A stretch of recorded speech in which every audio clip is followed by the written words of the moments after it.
नमस्कार दोस्तों, मैं B R Chaudhary, assistant professor in history, government PG college Suratgarh. भारतीय इतिहास में हम लोग पढ़ रहे थे प्राचीन भारत, और आज प्राचीन भारत के अंदर पढ़ेंगे मौर्य काल। बहुत इंपॉर्टेंट है, बेहतरीन टॉपिक है, हर एग्जाम में यहाँ से सवाल पूछे जाते हैं। तो चलिए मौर्य काल को आज कंठस्थ करते हैं। तो चलिए मौर्य काल को बेहतर ढंग से समझने के लिए इसको दो भागों में बांटेंगे। मौर्य काल के बारे में सामान्य परिचय और दूसरा पॉइंट हो जाएगा प्रमुख शासक, और एक एक करके हम इनको डिस्कस कर लेंगे। तो सबसे पहले पॉइंट में आइए, दो पॉइंट होंगे ना मौर्य काल के, सामान्य परिचय और शासक। तो सबसे पहले पॉइंट में सामान्य परिचय। सामान्य परिचय में यदि बात करें कि मौर्य काल के बारे में जानकारी के स्रोत क्या है, तो 3-4 स्रोत है जानकारी का, अलग अलग अपने वर्गीकरण किया था। सबसे पहले धार्मिक स्रोत। तो मौर्य काल की जानकारी के धार्मिक स्रोत में क्या आता है? ब्राह्मण ग्रंथ, बौद्ध ग्रंथ और जैन ग्रंथ। तो ब्राह्मण, बौद्ध और जैन ग्रंथ जो धार्मिक साहित्य, उससे मौर्य काल की जानकारी मिलती है। फिर हम बात करते हैं विदेशी स्रोत के, तो विदेशी साहित्य से भी जानकारी मिलती है। इसमें सबसे इंपॉर्टेंट है मेगास्थनीज, और मेगास्थनीज की पुस्तक कौन सी? इंडिका। कौन मेगास्थनीज? वही मेगास्थनीज जो सेल्यूकस निकेटर का दूत जो चंद्रगुप्त मौर्य के दरबार में आया। ठीक, नेक्स्ट देखिए, तीसरा पॉइंट हो जाएगा पुरातात्विक स्रोत। पुरातात्विक स्रोत बहुत इंपॉर्टेंट है, और पुरातात्विक में सबसे पहले आपको याद रखना होगा अशोक के अभिलेख, क्योंकि मौर्य सम्राट अशोक ने बहुत से अभिलेख, स्तंभ लेख, गुहा लेख और लघु शिलालेख लगवाए थे। तो अशोक के अभिलेख बहुत ज्यादा इंपॉर्टेंट हो जाएंगे। इसके अलावा जूनागढ़ का अभिलेख, गुजरात के अंदर जूनागढ़ का अभिलेख है, वो भी मौर्य काल के बारे में महत्वपूर्ण जानकारी प्रदान करता है। इसके अलावा NBPW मृदभांड संस्कृति, मौर्य काल में NBPW मृदभांड की जो संस्कृति थी वो रही थी, वन लाइनर में पूछा जाता है, बहुत इंपॉर्टेंट है, ये भी मौर्य काल की जानकारी के स्रोत है। इसके अलावा मौर्य काल में बने भवन, स्तूप, गुफाएं, ये भी मौर्य काल के बारे में पुरातात्विक स्रोत में आते हैं। और नेक्स्ट और इंपॉर्टेंट पॉइंट हो जाएगा आहत या पंचमार्गढ़ सिक्के। तो मौर्य काल की जानकारी के स्रोत में आहत, जिनको पंचमार्ग का बनाया था, पंचमार्गढ़ सिक्के भी इसी काल में थे, तो ये जानकारी के स्रोत हो जाएंगे। और सबसे इंपॉर्टेंट भारत के कौटिल्य, जिसका नाम चाणक्य भी है, जिसका नाम विष्णुगुप्त है, उनकी एक पुस्तक है, और उस पुस्तक का नाम है अर्थशास्त्र। उससे भी मौर्य काल के बारे में जानकारी मिलती है। तो मौर्य काल के बारे में जानकारी के स्रोत बहुत सिंपल है। धार्मिक स्रोत में बौद्ध, जैन और ब्राह्मण ग्रंथ आ जाएंगे। विदेशी में इंडिका आ जाएगी। इसके अलावा हम बात करें पुरातात्विक, अशोक के अभिलेख, जूनागढ़ के अभिलेख, आहत सिक्के, पंचमार्गढ़, NBPW मृदभांड, भवन, स्तूप, गुफाएं, ये हो जाएंगे। इसके अलावा कौटिल्य का अर्थशास्त्र। ध्यान रखना, कौटिल्य और चाणक्य या विष्णुगुप्त का अर्थशास्त्र है, वो उसकी विषय वस्तु राजनीतिक विज्ञान है, राजनीतिक शास्त्र है। तो ये जानकारी के स्रोत हो जाएंगे। फिर यदि बात करें कि मौर्य काल का जो समय था वो क्या था, बहुत इंपॉर्टेंट है। 323 से 185 ईसा पूर्व BC। 323 ईसा पूर्व ये लोग शासन शुरू करते हैं, 185 में इनका शासन खत्म हो जाता है। 185 ईसा पूर्व में मौर्य साम्राज्य की जो विशाल और मजबूत दीवारें थी वो ढह चुकी थी। तो कुल मिला के कई बार पूछ लेते हैं कि मौर्यों ने कुल कितने समय तक शासन किया, तो आपको याद रखना है उन्होंने टोटल 137 वर्षों तक शासन किया था। नेट में एक बार पूछा गया सवाल है, ठीक है। अब एक दूसरा पॉइंट, मौर्य काल की जो प्रमुख विशेषता की यदि बात करें राजनीतिक पक्ष में, तो मौर्य काल में सत्ता का क्या था? केंद्रीकरण था, सेंट्रलाइजेशन था। मतलब सत्ता का जो केंद्र था वो एक राजा ही था। तो सत्ता का क्या था? केंद्रीकरण था। बहुत इंपॉर्टेंट है। मौर्य कौन थे? ये इतिहासकारों में विवादास्पद विषय है कि मौर्य कौन थे, उनके बारे में अलग अलग लोग अलग अलग बताते, तो अपन उसी तरीके से कंठस्थ कर लेंगे। तो मौर्य कौन थे? मतलब सीएम मतलब चंद्रगुप्त मौर्य कौन था? तो ध्यान रखना, जैन बौद्ध ग्रंथ इनको क्षत्रिय बताते हैं। सिंपल है, जैन और बौद्ध ग्रंथ क्या बताते हैं? क्षत्रिय। पुराण और मुद्रा राक्ष क्या बताते हैं? शूद्र बताते हैं कि ये चंद्रगुप्त मौर्य था, वो शूद्र था।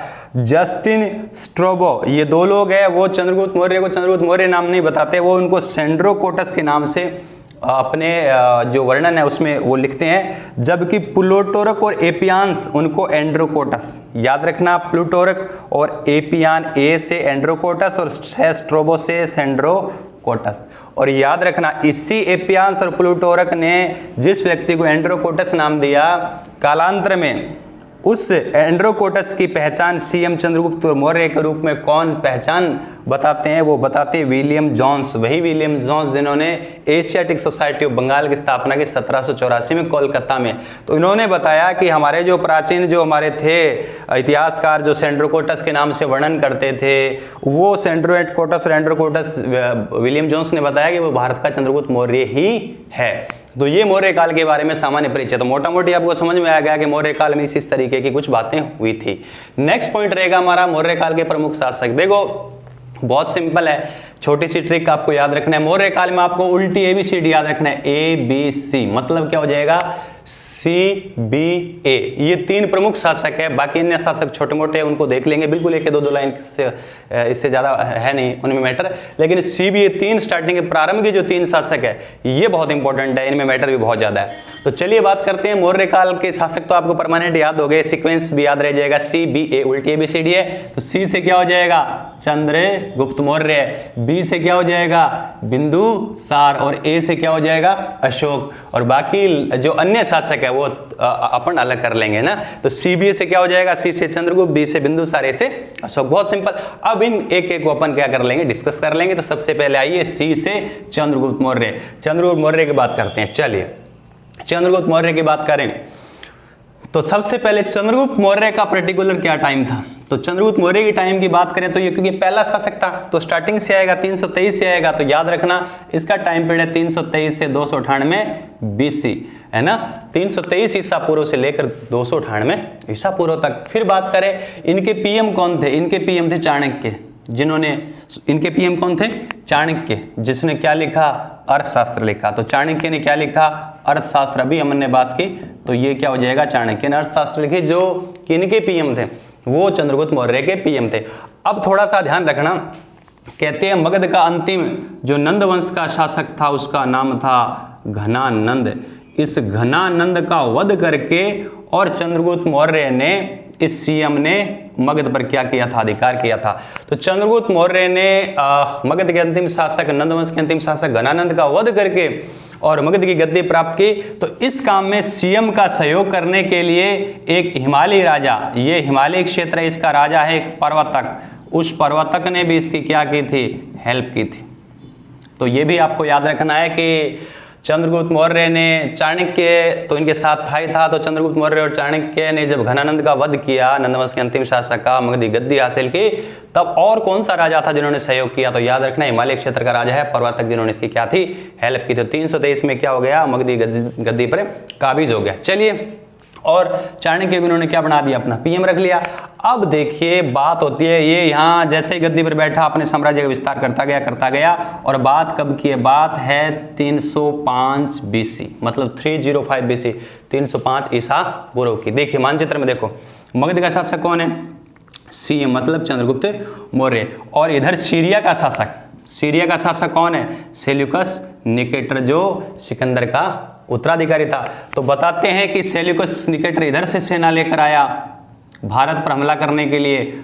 जब इस बात का पता चलता है चंद्रगुप्त मौर्य को, तो चंद्रगुप्त मौर्य विशाल सेना लेकर, है ना, उस तरफ चल पड़ा। बताते हैं कि इनका जो हुआ, हालांकि इस बात को लिखता है एपियान्स, कहते हैं दोनों बहुत विशाल सेना लेकर एक दूसरे के सामने आ गए और लास्ट में क्या हुआ, बताते हैं इन दोनों के बीच में संधि हो गई 305 में। तो 305 में क्या हुआ, इधर से सेल्यूकस निकेटर आया, इधर से सीएम चंद्रगुप्त मौर्य आया।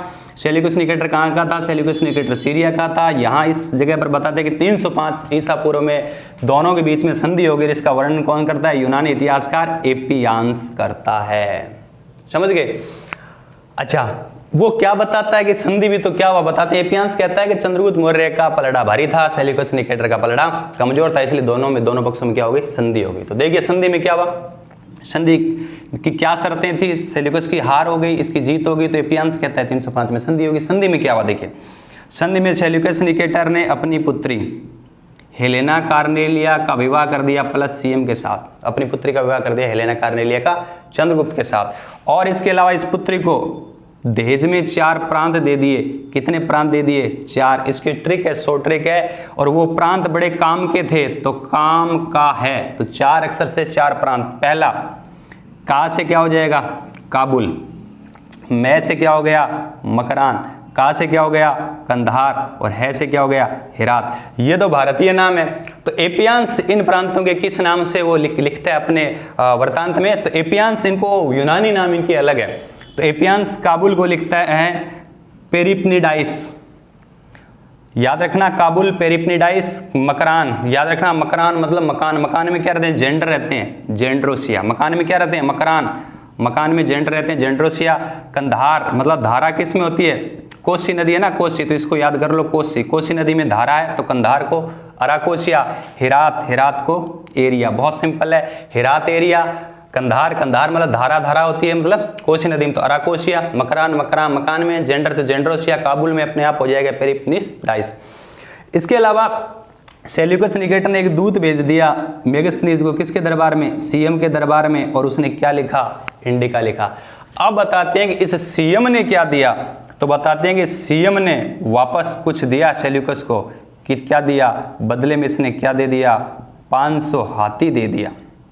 बाकी सारी चीजें सेल्यूकस निकेटर ने किसको दी? चंद्रगुप्त मौर्य को। बदले में इसने क्या दे दिया?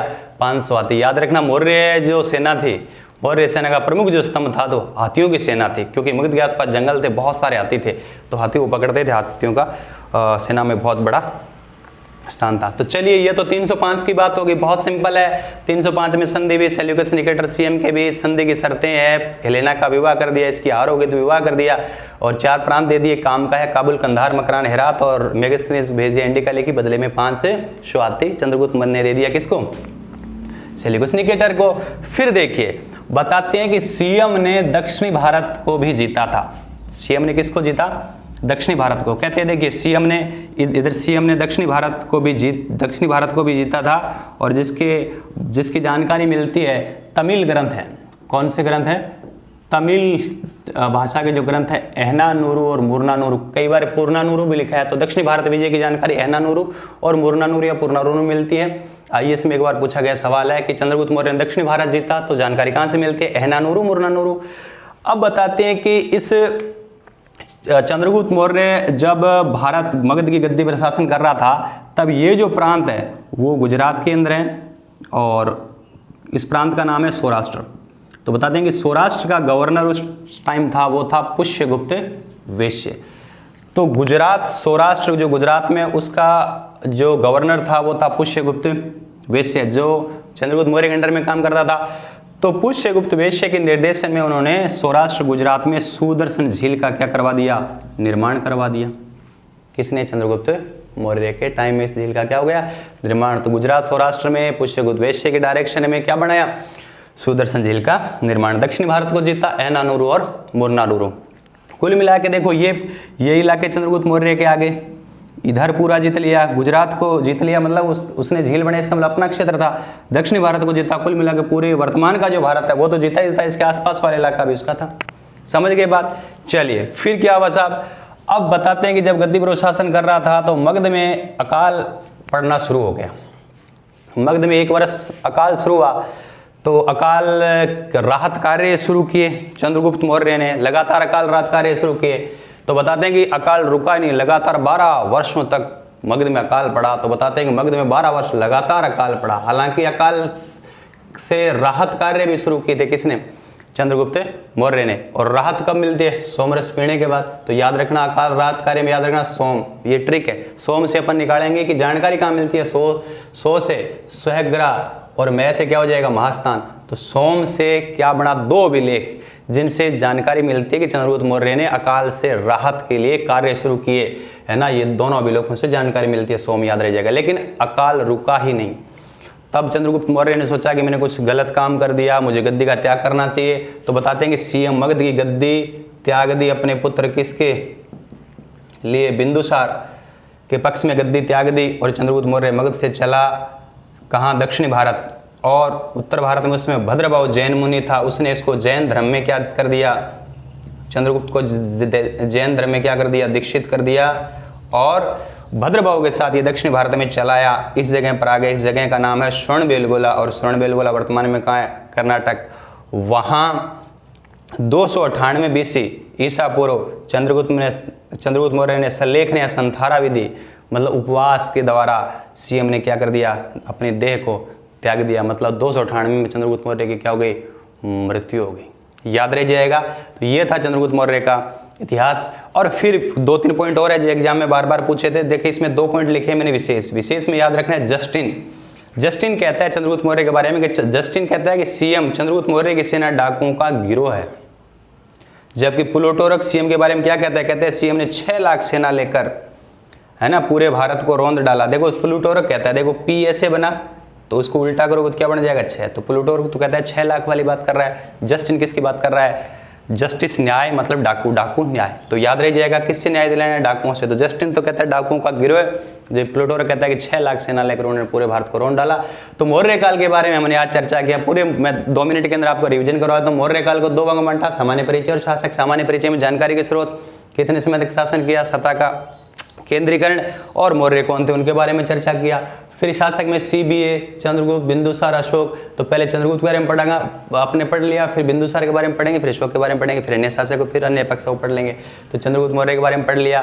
323 से समय 298 चाणक्य पर्वतगुरी मिलकर, है ना, मगध के घनानंद का वध कर देते हैं। 305 में सेल्यूकस निकेटर को हराया। एपियांश वर्णन करता है, संधि बंदी आपको याद है। फिर दक्षिणी भारत को जीता, एनानुरु, मुरानुरु, गुजरात में सौराष्ट्र झील, और इसके अलावा फिर मगध में 12 वर्ष अकाल पड़ा। तो ये बिंदुसार के पक्ष में गद्दी त्याग कर इधर आ गया, और संथारा से लेखना दे त्याग कर दिया विशेष। तो उम्मीद करता हूँ कि ये जो मौर्य काल का जो पहला लेक्चर, जैसे आज हम लोग पढ़ रहे हैं पहली क्लास में, जितना पढ़ा है उतना कंठस्थ हो गया होगा। लगातार वीडियो आते रहेंगे। इसके बाद अपन बिंदुसार, अशोक, सारा कुछ अपन डिस्कस कर लेंगे। तो एक बार आप और इसको देख लेना, अच्छे समझ में आ जाएगा। लगातार आपको वीडियो मिलते रहेंगे। प्राचीन भारत, मध्यकालीन भारत, आधुनिक भारत, विश्व इतिहास, राजस्थान का इतिहास, इसके अलावा और बहुत सारे, हिस्ट्री के अलावा geography, polity, economic, general science, ये सारे वीडियो लगातार मिलते रहेंगे। बिल्कुल आप, है ना, स्टडी को आप कंटिन्यू रखो। तो मिलते हैं बहुत जल्द नेक्स्ट वीडियो में। Thank you.